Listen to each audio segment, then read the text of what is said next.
هطلعك امريكا وهاخد منك $5000، مش هاخد منك اي حاجة خالص لغاية لما تسافر وتروح هناك وتستلم الشغل، وبعدين نبقى نتحاسب. ايه رأيك في الكلام ده؟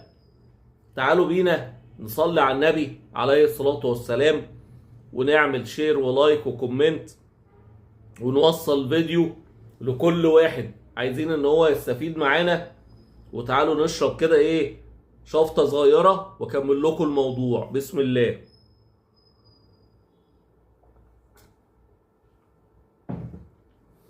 بصوا يا جماعة، الموضوع ده بيحصل ايه؟ تلاقي واحد داخل منزل بوست ومش حاطط البروفايل بتاعه الحقيقي، بيبقى عامل مشارك مجهول الهوية والبروفايل بتاعه مش ظاهر لحد خالص، فيدخل في الجروبات بتاعت الناس اللي عايزين ان هم يسافروا، ويقعد يبعت السؤال ده ويقول لهم يا جماعة انا واحد قال لي كذا ومش عارف الموضوع ده حقيقي ولا مش حقيقي، هو صح ولا مش صح. فناس كتيرة يصدقوا هذا الكلام ويدخلوا يقولوا له الله ده جميل قوي، ده واحد بيقول لك مش هاخد منك حاجة لغاية اما تسافر ده زي الفل. بقول لك ايه، ما تعرفنا بالراجل ده يمكن يسفرنا احنا كمان. وهنا مربط الفرس، وهنا مربط الفرس. هو بيرمي المنشور عشان يصطاد زباين تانيين، فهم يقولوا الكلام مقنع، فحلو الراجل ده، طب احنا عايزين نتعامل معاه، ما احنا اولى. فيروحوا داخلين يشبكوا في المنشور ان هم عايزين يتواصلوا مع الراجل اللي بيصفر ده. وهي دي مربط الفرس.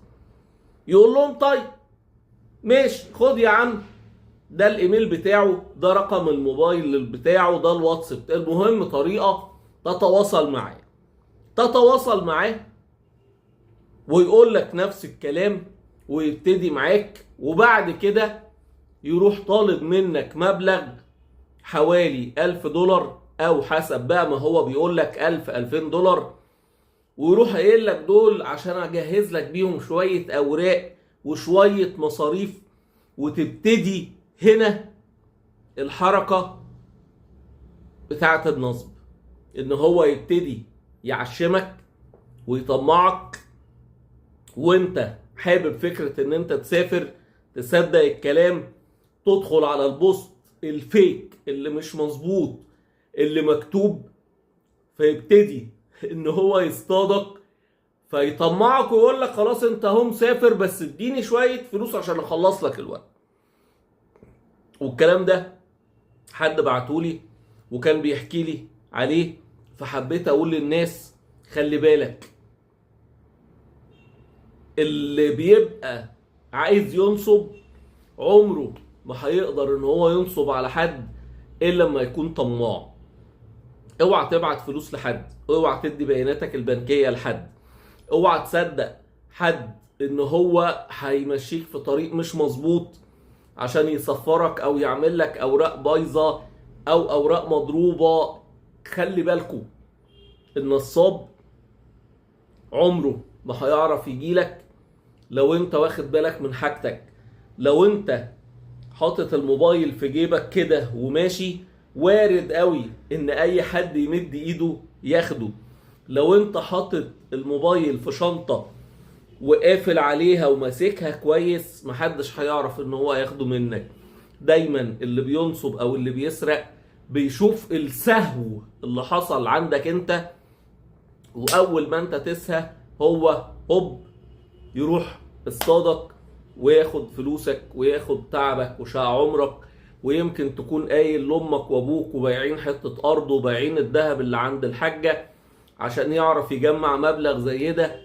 ربنا يسترها عليكم وعلينا وعلى الناس كلها. اوعى ان انت تطمع، اوعى ان انت تصدق حد هيعمل لك سكه مش مظبوطه ويمشيك في سكه شمال. والله في الاخر هتخسر فلوسك وهتخسر صحتك وهتخسر كل حاجة، ربنا اداها لك. المبلغ ده لو انت عملت بيه مشروع وانت قاعد مكانك والله هتكسب وهتبقى زي الفل.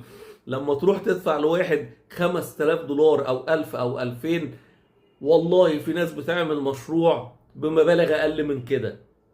خلي بالكم من نفسكم، وصلي على النبي عليه الصلاة والسلام في التعليقات. وصل فيديو لكل واحد عايز ان هو يستفيد، وربنا يسترها على الجميع يا رب.